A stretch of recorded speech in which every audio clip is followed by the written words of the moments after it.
Alors, bonjour les amis, aujourd'hui nous allons aborder le livre Le plus grand vendeur du monde de Og Mandino. Ce livre est un best-seller mondial.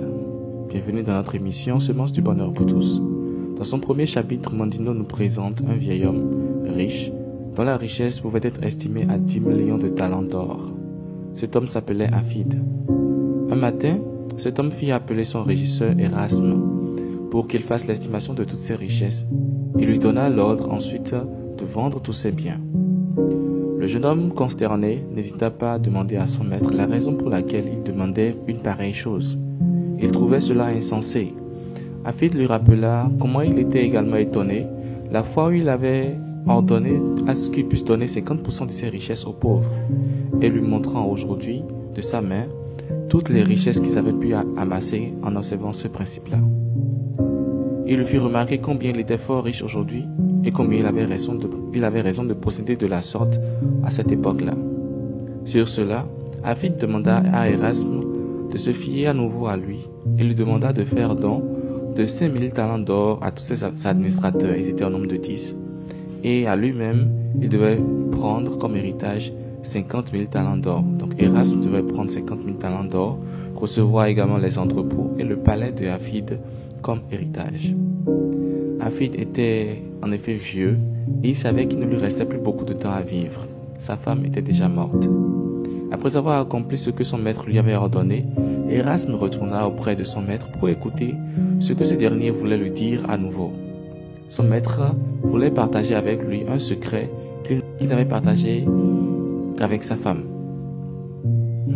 Alors Afid le conduit à l'intérieur de son palais au sol marbré, et ils montèrent les marches de l'escalier pour se rendre devant une porte de chêne très lourde.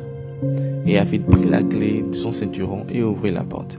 Dans cette grande salle qui était inaccessible autrefois, il n'y avait qu'une seule chose, un coffret, un tout petit coffret. Erasme était très curieux de découvrir le contenu du coffret, vu que devant la porte il y avait un garde qui empêchait toute personne de pouvoir entrer. Le coffret ne contenait en réalité que des parchemins.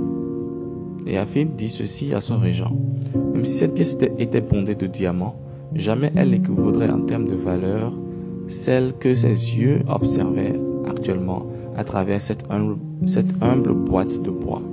Il parlait en effet des parchemins.